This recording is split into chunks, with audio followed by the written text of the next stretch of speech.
he's so sneaky, but he's got some foresight. Yep. So you catch him last year famously at the hockey rink with his hockey bag. He says he's there inspecting the ice. Sure.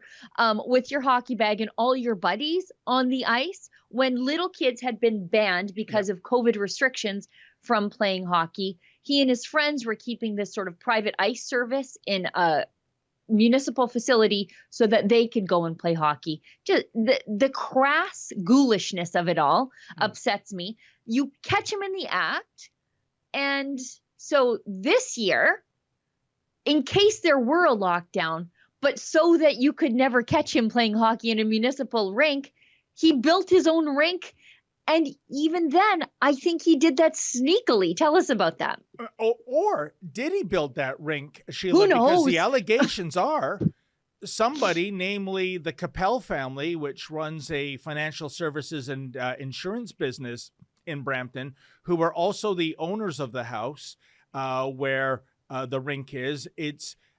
By the way, that's a scandal too. The house address doesn't officially exist in Brampton, 67 Main Street South. They have a 71 and a 69, but no 67. So it's almost that he's trying to hide a 1.5 acre property situated within walking distance of downtown Brampton.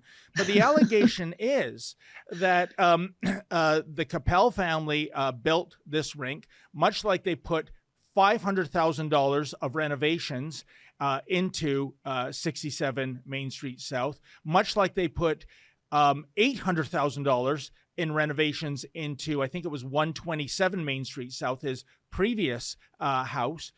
And the quid pro quo, allegedly, and there's going to be a forensic audit about this, Sheila, is that the Capels, who, like I said, are in the insurance and financial services business, I'm sure they do a great work there, they get the PPE contract for the city of Brampton. And allegedly, there's already been a check that's gone out to a numbered company for $1 million to a post office box for PPE services. I mean, this is outrageous. Now, we've gone to the city. We've gone to Mayor Brown. We've gone to the fire chief, Bill Boyes. And Bill Boyes, to bring it back to the hockey rink, can you imagine this, Sheila? As you know, hockey surfaces need maintenance. They need resurfacing. And Brown hasn't acquired a city Zamboni yet. So what he had done last winter is a pumper Allegedly. truck. Allegedly. Oh, no, actually, we have eyewitnesses that have said they have seen this. The fire chief has come to the property to flood the ice with this truck. First of all, who's paying for the water? I know my source told me at construction sites, when you see those water trucks, that's about $700 worth of water that they're carting around. Secondly, it's the use of the fire truck itself. And by the way, Sheila, the chutzpah of this man, could you imagine if a 5-alarm blaze broke out and they said, it's all hands on deck, and they're told, well, unfortunately, the chief is over at Casa Brown flooding the ice with pumper number 13, right? And allegedly, Chief Boyes and some other firefighters were playing hockey with Brown during working hours.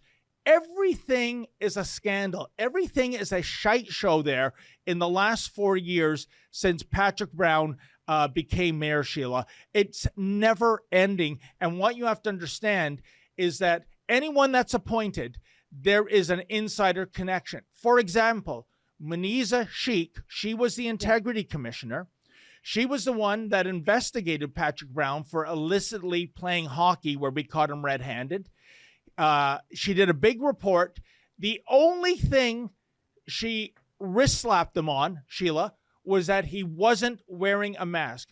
Not about the lies, not about going into a rink and playing hockey with his berry boyfriends when the children of Brampton couldn't go on baseball diamonds and soccer pitches and whatnot. Just the fact that he wasn't wearing a mask. Now, I should tell you, Sheila, Muniza Sheikh was fired earlier this year because when everyone attends council, there are more anti-Brown than pro-Brown councillors. And one of the reasons she was fired, She had billed the city more than $660,000 for what was essentially part-time work. Now, she is suing the city for $20 million in a wrongful dismissal claim. And guess what? Patrick Brown is supporting her. So imagine you are a resident of Brampton, and a lot of people in Brampton, they're immigrants, Sheila. They're working their butts off with 2, maybe 3 part-time jobs. 70% of Bramptonians, I understand, are renters. They're not property owners. And you hear about these real estate deals where somebody is allegedly getting payola, and you see an ex-employee being supported by the mayor to take $20 million out of your pockets because she is a friend and a campaigner of the mayor. It is outrageous. What you just saw was an excerpt from my nightly show, the Ezra Levant Show. Every weekday, I do a monologue. Usually it's about half an hour. Then I interview an interesting guest, and then we read my hate mail or my fan mail, whichever is more fun. It's only available behind a paywall, though. That's how we pay our bills here at Rebel News. We don't take a dime from Justin Trudeau. But the good news is it's only $8 a month, about half the price of Netflix. And in addition to my nightly show, you also get weekly shows from 4 other friends here at Rebel News. So you're getting 36 shows a month just for $8. I think it's worth it. And even if you're not quite sure, do it anyways, because we rely on viewers like you to keep us free and independent. I promise you I'll never take a dime from Trudeau. Just go to rebelnewsplus.com and click subscribe. Thanks.